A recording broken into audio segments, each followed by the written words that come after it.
Hi, അസ്സലാമു അലൈക്കും. Arabic calligraphy പഠിക്കണമെന്ന് ആഗ്രഹമുണ്ടോ? പക്ഷേ ഒരു ഡൗട്ട് എപ്പോഴും ഉള്ളിൽ വരും. ഈ അറബിക് കാലിഗ്രാഫി കൊണ്ട് ഇൻകം ഏൺ ചെയ്യാൻ പറ്റുമോ? ആർട്ട് ഒരു ഇൻകം ഏൺ ചെയ്യുന്ന ഒരു കരിയറായിട്ട് മാറ്റാൻ പറ്റുമോ എന്നുള്ള. പണ്ട് ഞാനും ഇതുപോലെ ചിന്തിച്ചിട്ടുണ്ട്. എനിക്കന്ന് ഗാലറി ഉണ്ടായിരുന്നില്ല, സ്വന്തമായിട്ട് വെബ്സൈറ്റ് ഉണ്ടായിരുന്നില്ല, അതുപോലെ തന്നെ തൗസൻഡ്സ് ഓഫ് ഫോളോവേഴ്സ് ഉണ്ടായിരുന്നില്ല.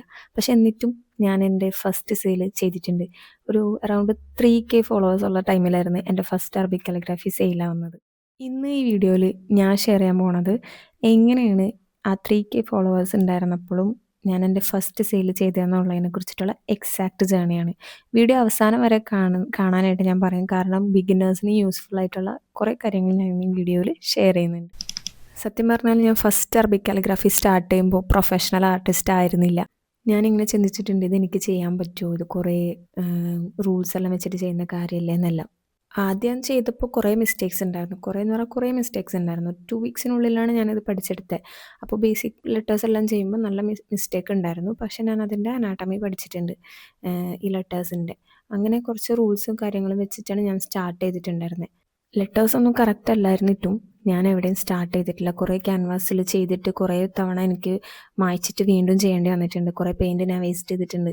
പക്ഷേ ഞാൻ സ്റ്റോപ്പ് ചെയ്തിട്ടുണ്ടായിരുന്നില്ല എന്നുള്ളതാണ് സത്യം. ഓരോ വർക്ക് കഴിയുമ്പോഴും ഞാൻ ഓരോ തവണ ഓരോ കാര്യങ്ങളിൽ ഇമ്പ്രൂവ് ആവാൻ തുടങ്ങി.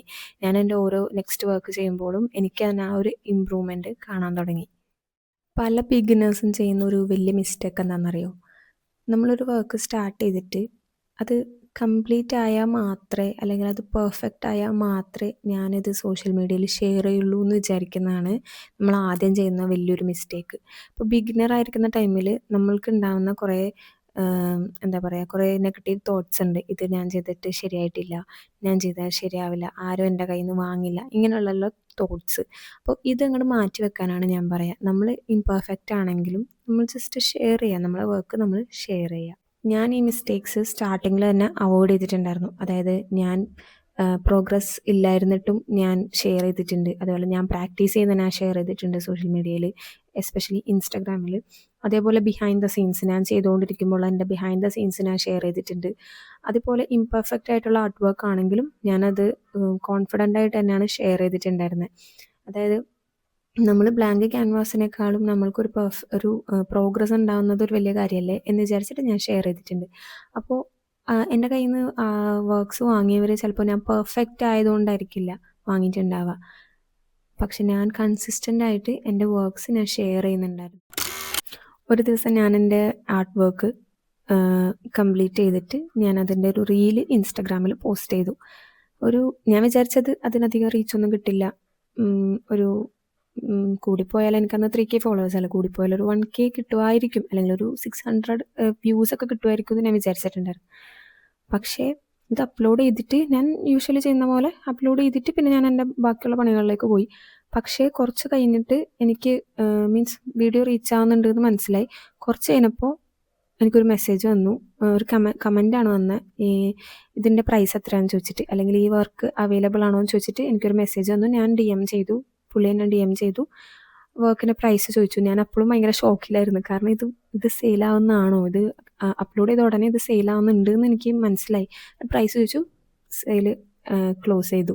അപ്പോൾ എനിക്കങ്ങനെ എൻ്റെ ഫസ്റ്റ് സെയിൽ കിട്ടി. പേയ്മെൻറ്റ് എനിക്ക് തന്നു. ഞാൻ ഭയങ്കര ഹാപ്പി ആയിരുന്നു. 600 റുപ്പീസിന് എന്തോ ആണ് ഞാനന്ന് സെയിൽ ചെയ്തിട്ടുണ്ടായിരുന്ന ഒരു വർക്ക്. പക്ഷേ ഞാൻ ഭയങ്കര ഹാപ്പി ആയിരുന്നു. ബിക്കോസ് എനിക്ക് ആദ്യമായിട്ടാണ് അങ്ങനെ പോസ്റ്റ് ചെയ്ത ഉടനെ എൻ്റെ ഒരു വർക്ക് സെല്ലാവുന്നത്. ഞാൻ ചെയ്തൊരു പെയിൻറ്റിങ് ഒരാൾ വാങ്ങുന്നത് ആദ്യമായിട്ടാണ്. സോ അതെനിക്ക് ഭയങ്കരമായിട്ട് ഷോക്ക് വരുന്നു, അതുപോലെ തന്നെ എക്സൈറ്റഡ് ആയിരുന്നു ഞാൻ അങ്ങനെ സെയിലായതുകൊണ്ട്.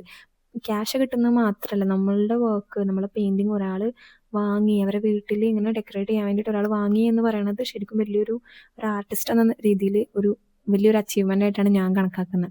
അങ്ങനെ ഒരു സെയിൽ എല്ലാവർക്കും കിട്ടാനായിട്ട് ഭാഗ്യം ഉണ്ടാവട്ടെ എന്ന് ഞാൻ ആഗ്രഹിക്കുന്നുണ്ട്. കാരണം നല്ലൊരു എക്സ്പീരിയൻസ് ആണ് ആസ് ആൻ ആർട്ടിസ്റ്റ്. ഓക്കെ, അങ്ങനെ ഒരു ഇത് കിട്ടിയതിൽ ഞാൻ ഭയങ്കരമായിട്ട് ബ്ലെസ്ഡ് ഫീൽ ചെയ്തിട്ടുണ്ടായിരുന്നു ആ ഒരു ടൈമിൽ. അന്ന് എൻ്റെ ഫസ്റ്റ് സെയിലായ ആ ദിവസം ഞാനൊരു കാര്യം മനസ്സിലാക്കിയിട്ടുണ്ടായിരുന്നു. ആൾക്കാർ ജസ്റ്റ് ആർട്ടല്ല വാങ്ങുന്നത്, ആ ഒരു പെയിൻറ്റിങ് മാത്രമല്ല അവർ വാങ്ങുക. അവർ വാങ്ങുന്നത് അതിൻ്റെ ബാക്കിലുള്ള ആ ആളെ കൂടെയാണ്. അപ്പോൾ നമ്മൾ കൺസിസ്റ്റൻ്റ് ആണ്, നമ്മളുടെ ഒരു കൺസെപ്റ്റ് നമ്മൾ ആ ഒരു വർക്കിൽ കൊടുത്തിട്ടുണ്ട്, നമ്മളുടെ ഒരു ഇഷ്ടം, പാഷൻ നമ്മളതിൽ കൊടുത്തിട്ടുണ്ടെന്നുണ്ടെങ്കിൽ ആൾക്കാർ അതും കൂടിയാണ് വാങ്ങുക. നമ്മളാ ഒരു ഇമോഷൻ, നമ്മളൊരു ലവ്, പാഷൻ അതുകൂടിയാണ് അവർ വാങ്ങുക. ജസ്റ്റ് ആ ഒരു പെയിൻറ്റിങ് മാത്രമല്ല വാങ്ങുക. അവർ വാങ്ങുന്നത് അതിൻ്റെ ബാക്കിലുള്ള മീനിങ് ആണ്, അതിൻ്റെ ഭംഗിയാണ് അല്ലേ? അപ്പോൾ അങ്ങനെയുള്ള കാര്യങ്ങളിലാണ് അവർ കൂടുതൽ ശ്രദ്ധ കൊടുക്കുക. ജസ്റ്റ് ഒരു ആർട്ട് നമ്മൾ ചെയ്തതിനെ കൊണ്ട് കാര്യമില്ല. അവർക്ക് ഇഷ്ടപ്പെടുന്ന രീതിയിൽ നമ്മൾ ചെയ്യണം. അതിലാണ് കാര്യം. പിന്നെ ഈ അറബിക് കാലിഗ്രാഫിയും കൂടെ ആകുമ്പോൾ അതിലൊരു സ്പിരിച്വൽ വാല്യൂയും കൂടി ഉണ്ട്. അപ്പോൾ ഈ വർക്ക് ചെയ്യുന്ന ആളുടെ സ്പിരിച്വാലിറ്റിയും കൂടി നമ്മൾ അതിൽ കൊടുക്കുന്നുണ്ട്. ആൻഡ് ഇത് എല്ലാം അവർക്ക് ഇമോഷണലി കണക്റ്റ് ആകുമ്പോഴാണ് ഒരു സെയിൽ നടക്കുക എന്നാണ് അന്ന് എനിക്ക് മനസ്സിലായ ഒരു ലെസൺ. നമ്പർ 2 ഞാൻ പഠിച്ചത് എന്താ വെച്ചാൽ, നിങ്ങൾക്ക് കുറേ തൗസൻഡ്സ് ഓഫ് ഫോളോവേഴ്സിൻ്റെ ആവശ്യമില്ല സെയിൽ ഉണ്ടാവാൻ വേണ്ടിയിട്ട്. 100 പേരാണെങ്കിൽ ആ 100 പേരും മതി. പക്ഷെ നിങ്ങൾ കൺസിസ്റ്റൻ്റ് ആയിട്ട് നിങ്ങളുടെ എന്താ പറയുക പ്രൊഡക്റ്റ്, നിങ്ങളുടെ പെയിൻറ്റിങ്സ് നിങ്ങൾ ഷെയർ ചെയ്യുമ്പോഴാണ് അതിൽ നിന്നും നിങ്ങൾക്ക് സെയിൽ കിട്ടുക. കുറേ ലക്ഷങ്ങൾ അല്ലെങ്കിൽ മില്യൺ ഫോളോവേഴ്സ് ഒന്നും വേണ്ട കുറേ സെയിൽസ് ഇടാൻ. വെറും 500 ഫോളോവേഴ്സ് ഉള്ള ആൾക്കും കൺസിസ്റ്റൻ്റ് ആയിട്ട് ഓർഡേഴ്സ് കിട്ടുന്നത് ഞാൻ കണ്ടിട്ടുണ്ട്. ഓക്കെ, അത് അവർക്ക് കുറേ ഫോളോവേഴ്സ് ഉള്ളതുണ്ടല്ലോ, അവരുടെ ഫോളോവേഴ്സ് നല്ല ക്വാളിറ്റി ആയിട്ടുള്ളവരാണ്. അവരെല്ലാം കസ്റ്റമേഴ്സായിട്ട് മാറുന്നവരാണ്. കാരണം എന്തുകൊണ്ടാണ്? ഈ പറഞ്ഞ ആർട്ടിസ്റ്റിൻ്റെ വർക്ക്സ് അത്രയും നല്ലതായതുകൊണ്ടാണ്. പിന്നെ ഞാൻ പഠിച്ചൊരു കാര്യമാണ്, നമ്മൾ മോട്ടിവേഷന് വേണ്ടി വെയിറ്റ് ചെയ്തിരിക്കും അല്ലേ? വരക്കാൻ മോട്ടിവേഷൻ, എന്തെങ്കിലും ചെയ്യാൻ പ്രൊഡക്റ്റീവായിട്ട് ചെയ്യാൻ മോട്ടിവേഷൻ. മോട്ടിവേഷൻ എന്ന് പറയുന്ന സാധനം എപ്പോഴാണ് വരാമെന്നറിയും? അതൊരിക്കലും നമ്മൾ വർക്ക് സ്റ്റാർട്ട് ചെയ്യുന്നതിന് മുന്നേ നമുക്ക് വരില്ല.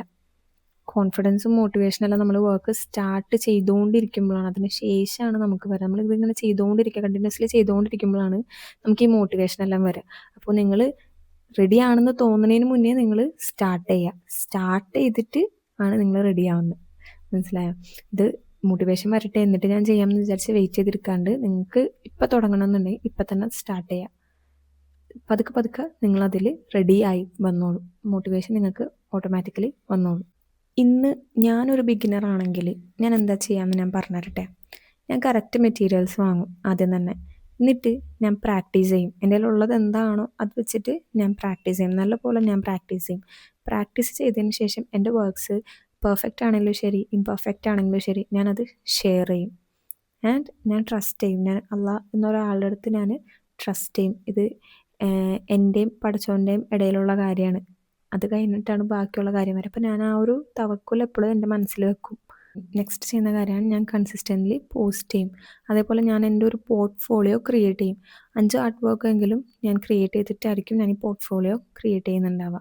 പിന്നെ ഞാൻ ചെയ്യുന്ന കാര്യമായിരിക്കും കസ്റ്റം ഓർഡേഴ്സ് ഞാൻ അക്സെപ്റ്റ് ചെയ്യും കോൺഫിഡൻ്റ് ആയിട്ട്. പണ്ട് ഞാൻ ചിന്തിച്ചിട്ടുണ്ടോ ഇതെനിക്ക് ചെയ്യാൻ പറ്റാത്ത കാര്യമാണ്, അതുകൊണ്ട് ഞാൻ ഈ ഓർഡർ എടുത്താൽ ചിലപ്പോൾ അത് പ്രശ്നമാവുമെന്നല്ല. അപ്പോൾ ഇന്ന് ഞാനൊരു ബിഗിനർ ആണെങ്കിൽ ഞാൻ കസ്റ്റം ഓർഡേഴ്സ് കോൺഫിഡൻ്റ് ആയിട്ട് തന്നെ അക്സെപ്റ്റ് ചെയ്യും. ഇനി ഇതിൻ്റെ അവസാനമായിട്ട് ഞാനൊരു കാര്യം പറഞ്ഞുതരാം.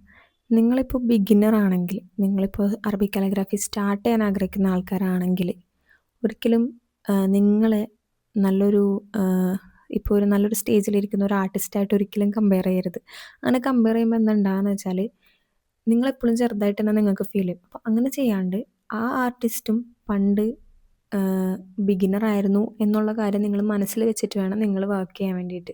ഇല്ലെങ്കിൽ നിങ്ങൾ എന്താ ചെയ്യണമെന്ന് വെച്ചാൽ, ഞാൻ പണ്ട് ചെയ്യാറുണ്ടായിരുന്നു. എനിക്ക് വലിയ വലിയ ആർട്ടിസ്റ്റിനെല്ലാം കാണുമ്പോൾ എനിക്കിങ്ങനെ ഫീൽ ചെയ്യും, ഞാൻ ചെറുതാണ്, എനിക്ക് അവരെ പോലെ ഒന്നും ചെയ്യാൻ കഴിയില്ല എന്നൊക്കെ ഞാൻ ചിന്തിച്ചിട്ടുണ്ട്. അപ്പോൾ അങ്ങനെ ചിന്തിക്കുന്നതിന് പകരം അവരെ പാസ്റ്റിലുള്ള പോസ്റ്റെല്ലാം എടുത്ത് നോക്കുക, അതെങ്ങനെയാണെന്ന് ജസ്റ്റ് നോക്കുക. ഇപ്പോൾ ഞാൻ അങ്ങനെ ചെയ്യുമ്പോൾ എന്താ ഗുണം, അങ്ങനെ ചെയ്യുമ്പോൾ എനിക്കുണ്ടാകുന്ന ആശ്വാസം എന്ന് വെച്ചാൽ, ഓക്കെ ഞാൻ ഇപ്പോൾ സ്റ്റാർട്ട് ചെയ്തിട്ടല്ലേ ഉള്ളൂ, അപ്പോൾ എൻ്റെ വർക്ക്സും ആ വർക്ക്സും എൻ്റെ വർക്ക്സും വെച്ച് ഞാൻ കമ്പയർ ചെയ്യും. അപ്പോൾ നോക്കുമ്പോൾ ഞാൻ കുറച്ചും കൂടി ബെറ്റർ ആണെന്ന് എനിക്ക് തോന്നും. അത് ഒരു നെഗറ്റീവായിട്ടല്ല ഞാൻ പറയണേ, അത് നമുക്ക് തന്നെ ഒരു പോസിറ്റീവ് എനർജി നമുക്ക് തരും. ഓക്കെ, ഞാനും അപ്പോൾ ഇത്രയും വർഷം ഞാൻ വർക്ക് ചെയ്താൽ എനിക്ക് ഈ ഒരു ടൈം ആകുമ്പോൾ ഇങ്ങനെ ഇവരെ പോലെ ഇപ്പോൾ അവരുള്ള ആ ഒരു സ്റ്റേജിൽ എനിക്ക് എത്താൻ പറ്റും എന്നുള്ള കോൺഫിഡൻസ് എനിക്ക് തരാറുണ്ട്. അപ്പോൾ ഒരിക്കലും ഇപ്പോൾ കാണുന്ന ആർട്ടിസ്റ്റിൻ്റെ ഇപ്പോൾ ഉള്ള ലെവൽ വെച്ചിട്ട് അവരെ നോക്കാണ്ട്, അവർ പണ്ട് എങ്ങനെ ആയിരുന്നു, ബിഗിനർ ആയിരുന്നു അവരും, നിങ്ങളെപ്പോലെ തന്നെ ഒരു ബിഗിനർ ആയിരുന്നു അവരും. അപ്പോൾ ആ ഒരു രീതിയിൽ നിങ്ങൾ നോക്കിക്കാണാൻ ശ്രമിക്കുക. നിങ്ങളുടെ ഫസ്റ്റ് സെയിൽ ഇപ്പോൾ നല്ല വലിയ സെയിലാവണം എന്നില്ല, നിങ്ങൾ ഫസ്റ്റ് ആർട്ട് വർക്ക് അത്ര പെർഫെക്റ്റ് ആവണം എന്നില്ല. പക്ഷെ നിങ്ങൾ സ്റ്റാർട്ട് ചെയ്യുക. ഒരു ക്യാൻവാസ് വാങ്ങുക, ആ ഒരു ക്യാൻവാസിലൊരു ആർട്ട് വർക്ക് കംപ്ലീറ്റ് ആക്കുക, അത് പോസ്റ്റ് ചെയ്യുക. ഇത്രയും മതി നിങ്ങളുടെ ജേർണി സ്റ്റാർട്ട് ആവാൻ വേണ്ടിയിട്ട്. ഈ ഒരു വീഡിയോ ഇഷ്ടപ്പെട്ടെന്നുണ്ടെങ്കിൽ നിങ്ങൾ കമൻറ്റ് ചെയ്യുക സെയിൽ എന്ന് പറഞ്ഞിട്ട്. ഇനി അറബിക് കാലിഗ്രാഫിനെ കുറിച്ചിട്ടും അബ്സ്ട്രാക്റ്റ് ആർട്ടിനെ കുറിച്ചിട്ടും കൂടുതൽ പഠിക്കാനോ അറിയാനോ ആഗ്രഹിക്കുന്നവരാണ് നിങ്ങളെങ്കിൽ താഴെ ഇൻഫോ എന്ന് കമൻറ്റ് ചെയ്യുക. ഞാൻ ഇതിൻ്റെ ഡീറ്റെയിൽസ് ഷെയർ ചെയ്ത് തരുന്നതാണ്.